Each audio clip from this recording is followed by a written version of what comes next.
I'm Fatima. And I'm Sean. And we are Powerful Creators. Happy New Year, Sean. Happy New Year, Fatima. Thank you so much. Welcome to this seventh episode of the Powerful Creators podcast.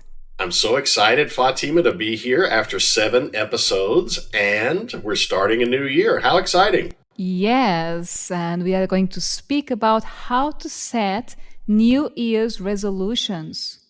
New Year's resolutions. Everybody thinks about them. Some people love them. Some people dread them. Yes, how do you feel about them, Sean? I love New Year's resolutions, Fatima. I have a bit of a ritual or a routine to get my year started.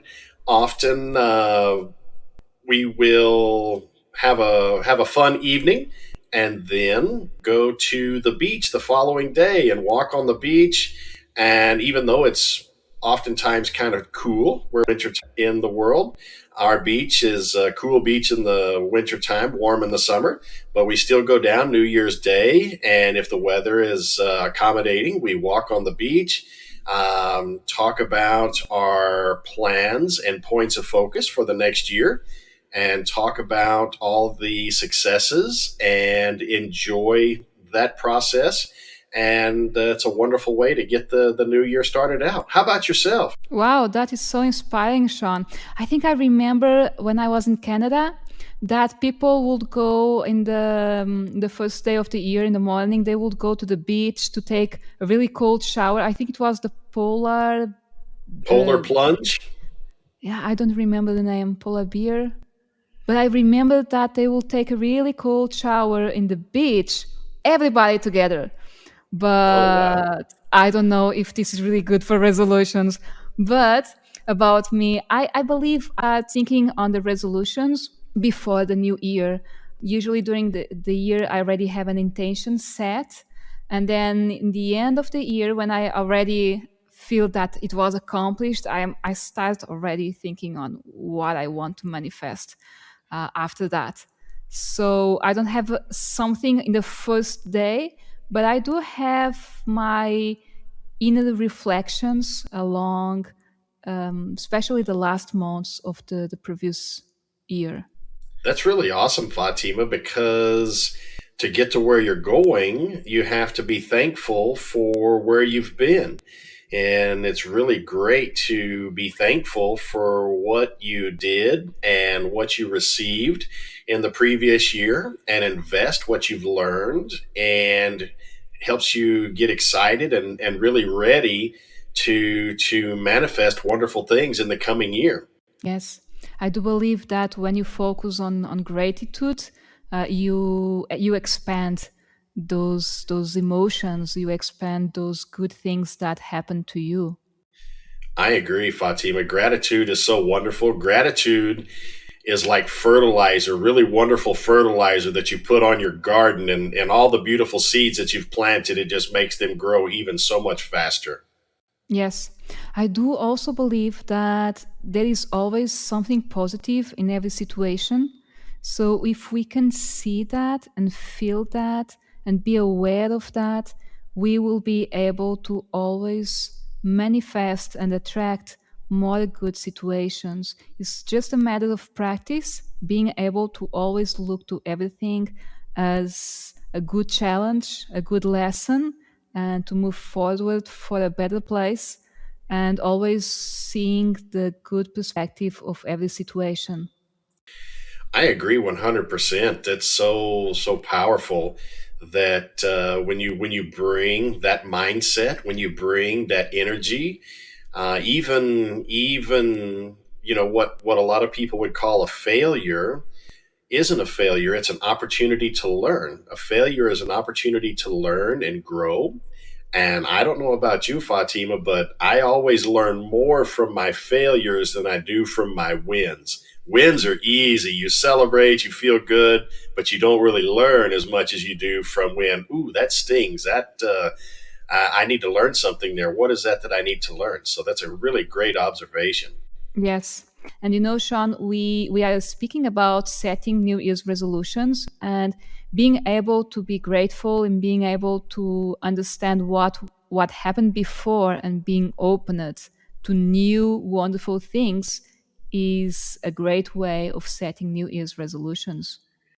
That's a great idea and thought, Fatima, that we should maybe expand on. When you accept that not everything is going to be perfect, but even if they are not, even if things are not perfect, there's opportunities to learn and grow. Then the time wasn't wasted, and we can be stronger and better in our coming years. And just like today, New Year's Day, we have a really great opportunity to share with people some things that will help them make this coming year, their best year ever. That's what I always love to think about. How can I make this year my best year ever? Yes, that means, and this is an invitation for whoever is listening to us, take time to think about what you really want without judging if you can get it or not. Because anything is possible.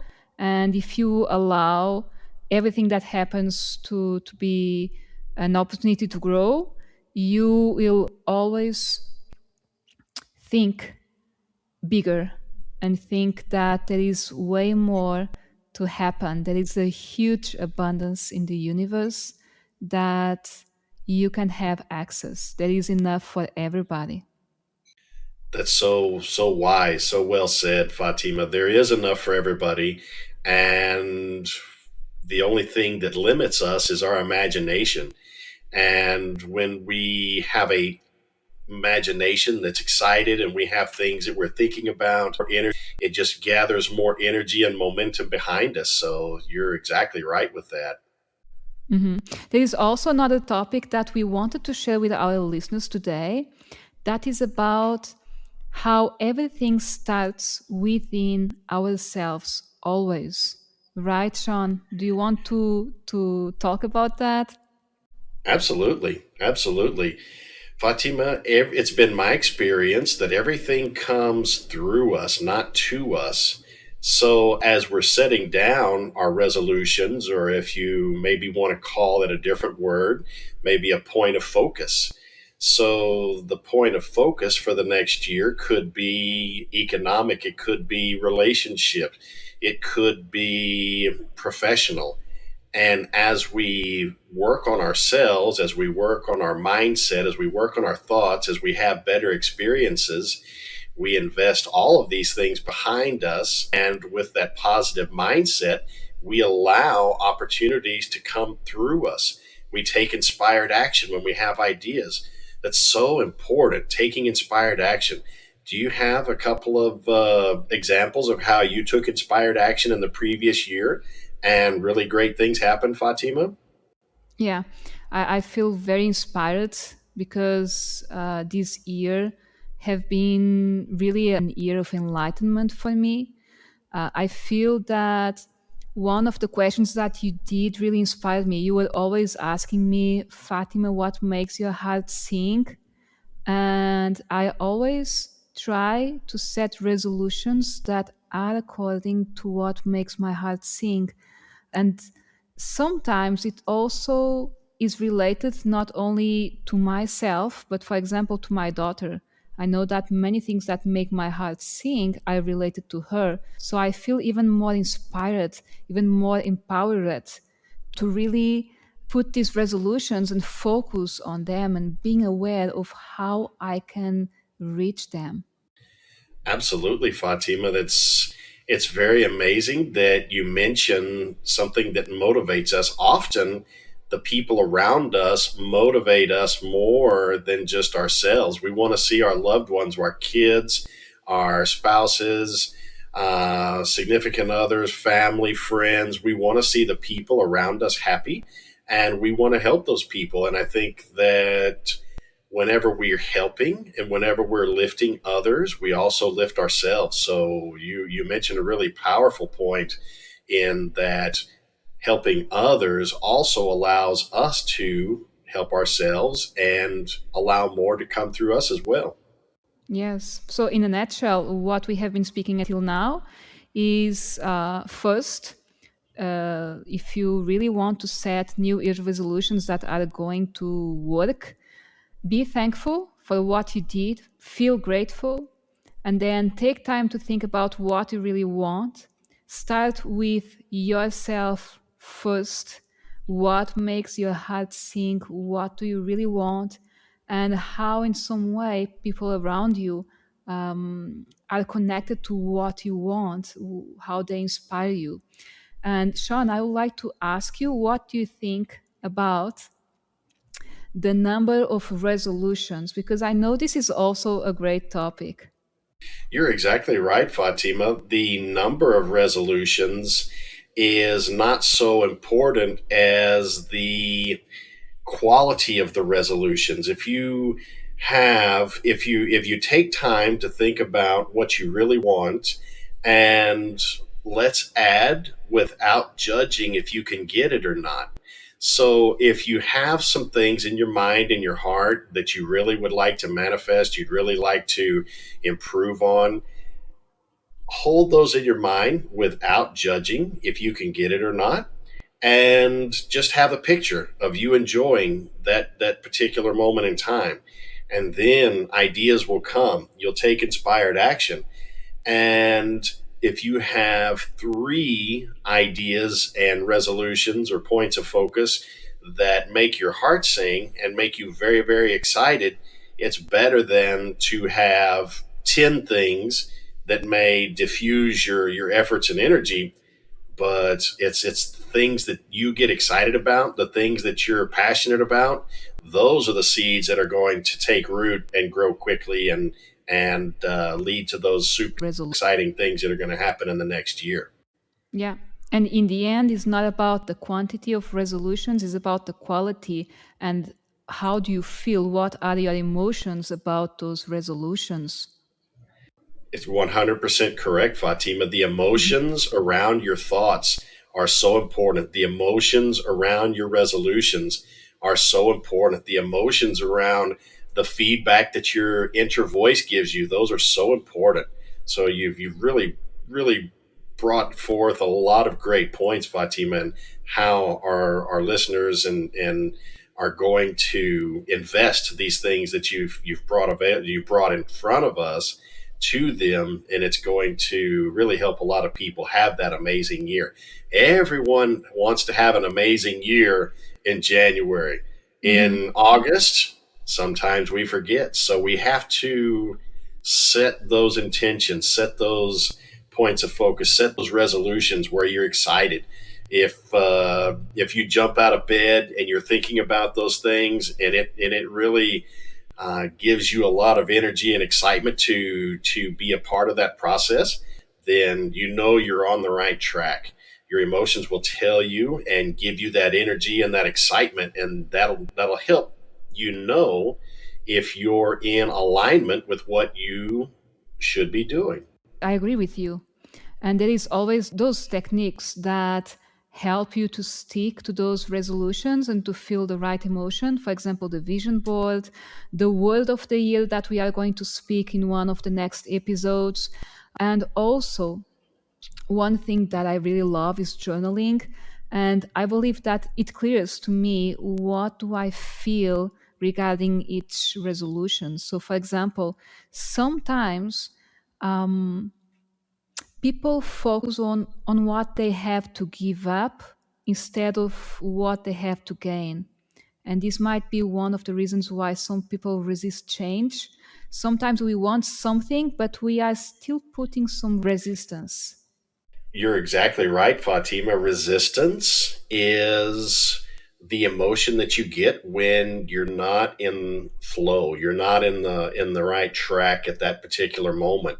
So how do we get out of that? What we first need to do is we have to trust in the process. It's so important, and you always mention that to me, and it's one of the things that you've taught me that I take with me every day is to trust in the process. And what does that mean? Sometimes you have to just have faith.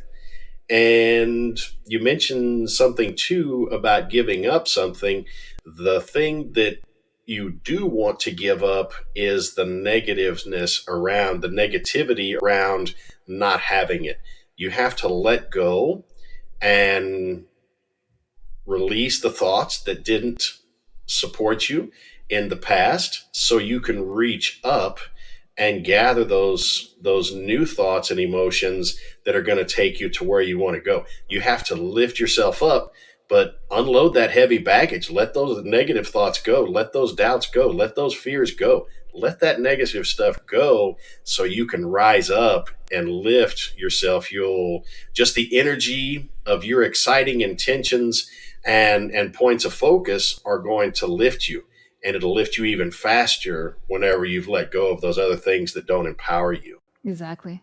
I can hear in my mind someone asking, how do I keep those good emotions alive? In the first day of the year, everybody is really believing and having really great emotions about what they want to manifest. But then during the year, it looks like sometimes it starts to go down, that feeling. And as a music producer and a meditation teacher, I would suggest for people to record on their phones, and now it's easy to do that. There is always an application on your phone that you can record your own voice.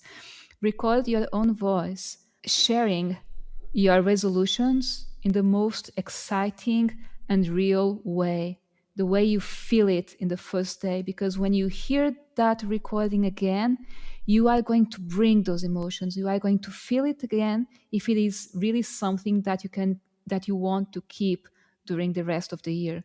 So write down what are your New Year's resolutions for this year, record them on your phone, and if you can, listen to that recording every day or every week, every Sunday, every month, in August, whenever you feel that you are starting to lose that excitement, just hear the recording again and let yourself involve with the emotions that you were feeling in the beginning, because sometimes it's something really, really important that you really, really, really want, and an idea, an insight that you had in a really clarity moment.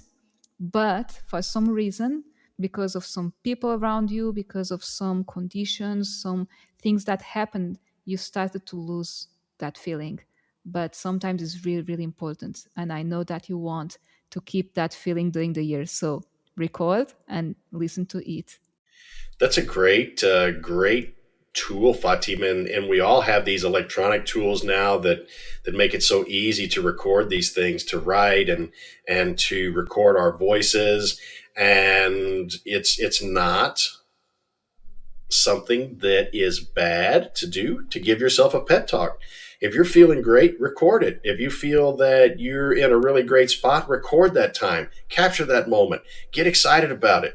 Let that carry you whenever, the work is hot in August or you're sweating and you're tired. Listen to that recording, break that out and let it motivate you, let it carry you. And something too, when you're in alignment with your purpose, you're always going to have a bridge between the idea and the completion of the idea or moving toward that idea. So make sure that you're taking inspired action. Make sure that you're doing the thing that excites you. That helps you, and get some wins. Get some wins. If you want to, for instance, you're a music producer. If someone wanted to play the piano, and that excites them and they want to be really great at the piano, go take some lessons, go play the piano, do what it is you're supposed to do, go record yourself, and go take activities that you should be doing. If you want to practice an art, if you want to be a great artist, go draw. If you want to be a wonderful musician, go sing. If you want to start that new business, start a business, go take action, and let those small steps feel good and capture and refocus your energy. When that energy is refocused and you're in alignment and you're feeling in flow and you feel yourself lifted and you feel your energy higher and higher, you know you're on track, and it makes the hot August days work a whole lot easier, especially when you've got that energy captured, just like you had suggested, Fatima. Absolutely. Really well said.